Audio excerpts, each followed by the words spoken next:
welcome back to my channel. My name is Keri and this is Storytime with Keri. And today we are reading Martin Luther King Jr. This is written by Maria Isabel Sánchez Vegara, illustrated by Maria Isabel. Martin Luther King Jr.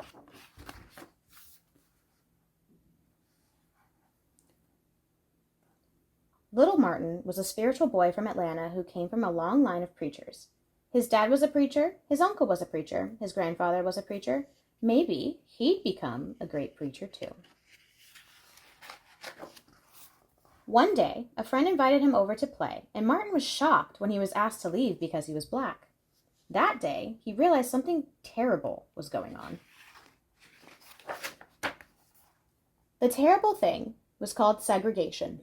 It meant that public places like restaurants and buses had separate spaces for black and white people. Martin and his friends were sent to different schools. Doesn't that sound sad? Martin believed that one shouldn't remain silent or accept something if it's wrong. He promised himself that when he grew up, he'd fight injustice with the most powerful weapon of all: words.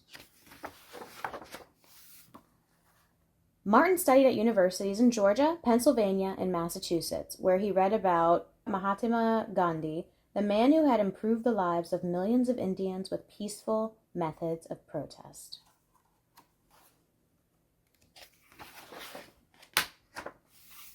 When he finished his studies, Martin moved to Alabama and became a pastor of a church in Montgomery.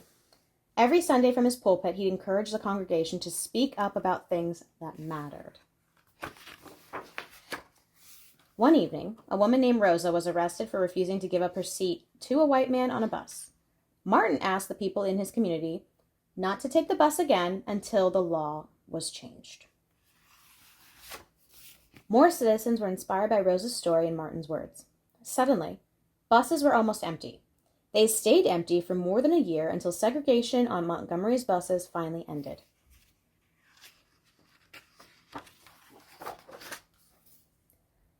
It was the first major civil rights act in America, but not the last. Martin encouraged people all over the country to stand up for their rights and join in with a peaceful protest.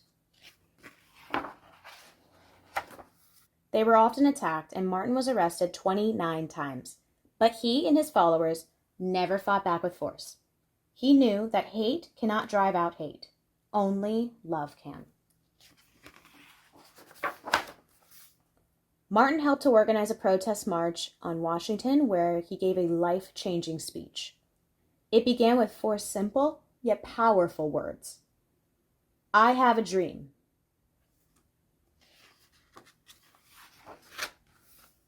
The next year, Martin became the youngest person to win a Nobel Peace Prize.